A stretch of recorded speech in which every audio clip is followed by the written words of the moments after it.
வணக்கம். ஆகாஷ்வாணி புதுச்சேரி செய்திச் சுருக்கம் வாசிப்பவர் ஆதவன். குடியரசுத் தலைவர் திருமதி திரௌபதி முர்மு போட்ஸ்வானா அதிபர் திரு டிமோகோ போகோவுடன் இன்று கபோர்னுவில் பேச்சுவார்த்தை நடத்தினார். இதனைத் தொடர்ந்து சுகாதாரம் மற்றும் மருத்துவத்துறையில் ஒத்துழைப்பை வலுப்படுத்துவதற்கான ஒப்பந்தங்களும் கையெழுத்தாகின. 243 தொகுதிகள் கொண்ட பீகார் மாநிலத்தில் நடந்து முடிந்த சட்டமன்ற தேர்தல் முடிவுகள் நாளை எண்ணப்பட்டு அறிவிக்கப்பட உள்ளது. நாளை நண்பகல் 12 மணி அளவில் ஆட்சி அமைப்பது யார் என்பது தெரிய வாய்ப்புள்ளதாக தகவல்கள் தெரிவிக்கின்றன.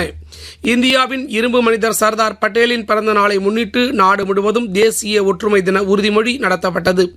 நாட்டின் ஒற்றுமை, ஒருமைப்பாடு மற்றும் இறையாண்மையை நிலைநிறுத்தும் வகையில் புதுச்சேரி ஜிப்மர் மருத்துவமனையில் தேசிய ஒற்றுமை தின உறுதிமொழி எடுக்கும் நிகழ்ச்சி நடந்தது.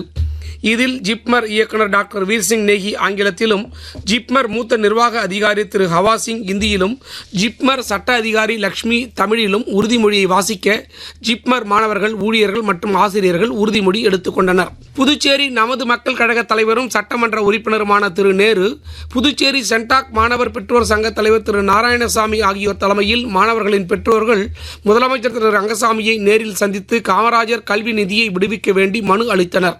அப்போது முதலமைச்சர் திரு ரங்கசாமி சென்டாக் மூலமாக படிக்கும் மாணவர்களுக்கு உடனடியாக 27 கோடி ரூபாய் நிதி ஒதுக்கப்பட்டு 2 கட்டமாக மாணவர்கள் அனைவருக்கும் டிசம்பர் மாதத்திற்குள் சென்டாக் நிதி வழங்கப்படும் என உறுதியளித்தார். மேலும் கல்லூரி நிர்வாகங்கள் சென்டாக் நிதியுடன் சேர்த்து அனைத்து கட்டணத்தையும் கட்டச் சொல்லி வற்புறுத்தக்கூடாது என்று அனைத்து கல்லூரிகளுக்கும் அறிவுறுத்தப்படும் என்றும் திரு ரங்கசாமி உறுதியளித்தார். நேற்றைய முன்தினம் செவ்வாய்க்கிழமை இஸ்லாமாபாத்தில் நடந்த தற்கொலை குண்டுவெடிப்பிற்கு பிறகு பாகிஸ்தானில் உள்ள பல இலங்கை கிரிக்கெட் வீரர்கள் பாதுகாப்பு காரணங்களுக்காக நாடு திரும்ப கோரிக்கை விடுத்திருந்த நிலையில் பாகிஸ்தான் சுற்றுப்பயணத்தை இலங்கை கிரிக்கெட் வீரர்கள் தொடர்வார்கள் என உறுதிப்படுத்தப்பட்டுள்ளது.